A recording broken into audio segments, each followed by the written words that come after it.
Selanjutnya saya akan mereview materi yaitu bab 2 kajian pustaka. Kajian pustaka merupakan sebuah aktivitas untuk meninjau atau mengkaji kembali berbagai literatur yang telah dipublikasikan oleh akademisi atau peneliti lain sebelumnya terkait topik yang akan diteliti. Dalam rangkaian proses penelitian, baik sebelum, ketika, atau setelah melakukan penelitian biasanya diminta untuk menyusun tinjauan pustaka, umumnya sebagai bagian pendahulu dari usul penelitian ataupun laporan hasil penelitian. Yang selanjutnya itu manfaat kajian teori. Yang pertama, mengkaji sejarah permasalahan. Yang kedua, membantu pemilihan prosedur penelitian. Yang ketiga, mendalami landasan teori yang berkaitan dengan permasalahan. Selanjutnya, mengkaji kelebihan dan kekurangan hasil penelitian terdahulu, menghindari duplikasi penelitian, menunjang perumusan masalah. Selanjutnya itu sumber-sumber kajian teori.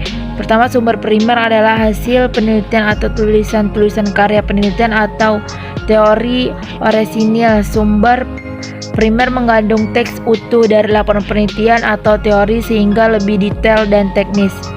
Yang kedua, sumber sekunder adalah bahan pustaka yang ditulis dan dipublikasikan oleh penulis yang tidak secara langsung melakukan pengamatan atau berpartisipasi dalam kenyataan yang ia deskripsikan atau bukan penemu teori.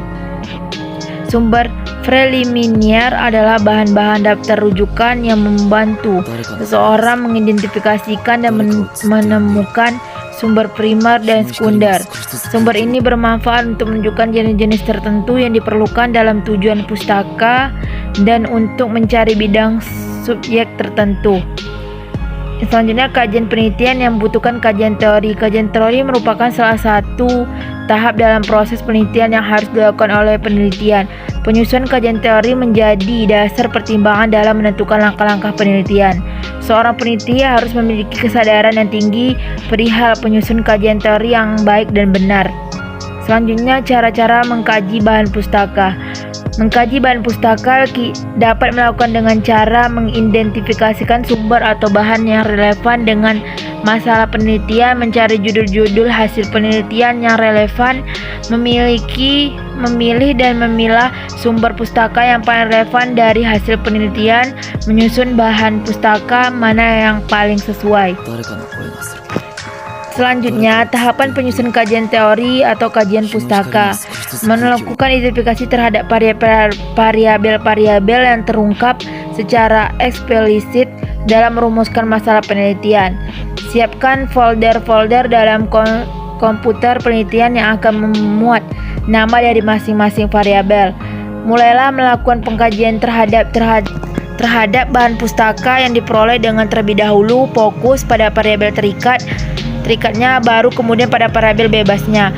Membaca karya-karya ilmiah hasil penelitian sebelumnya yang terkait, mencatat hasil interpretasi terhadap bahan-bahan bacaan, menyusun kajian pustaka berdasarkan hasil analisis terhadap karya ilmiah sebelum yang relevan. Selanjutnya, variabel dan indikator. Variabel merupakan atribut sekaligus objek yang menjadi titik perhatian atas suatu penelitian. Jenis variabel dalam penelitian antaranya variabel bebas dan variabel terkait, variabel aktif, variabel atribut, variabel kontinu, variabel kategori, termasuk juga variabel laten.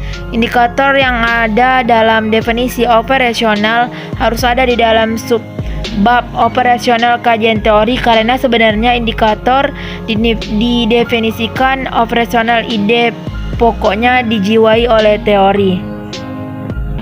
Selanjutnya, kerangka berpikir. Kerangka berpikir merupakan model konseptual tentang bagaimana teori berhubungan dengan berbagai faktor yang telah diidentifikasikan sebagai masalah yang penting. Kerangka berpikir yang baik akan menjelaskan secara teoritis peraturan antara variabel yang akan diteliti. Jadi secara teoritis yang perlu dijelaskan hubungan antara variabel independen dan dependen. Bila dalam penelitian variabel moderator dan inferior, maka juga perlu dijelaskan mengapa variabel itu ikut dilibatkan dalam penelitian. Pertautan antara variabel tersebut selanjutnya dirumuskan dalam bentuk paradigma penelitian dasar pada kerangka berpikir. Sekian review materi dari saya. Assalamualaikum warahmatullahi wabarakatuh.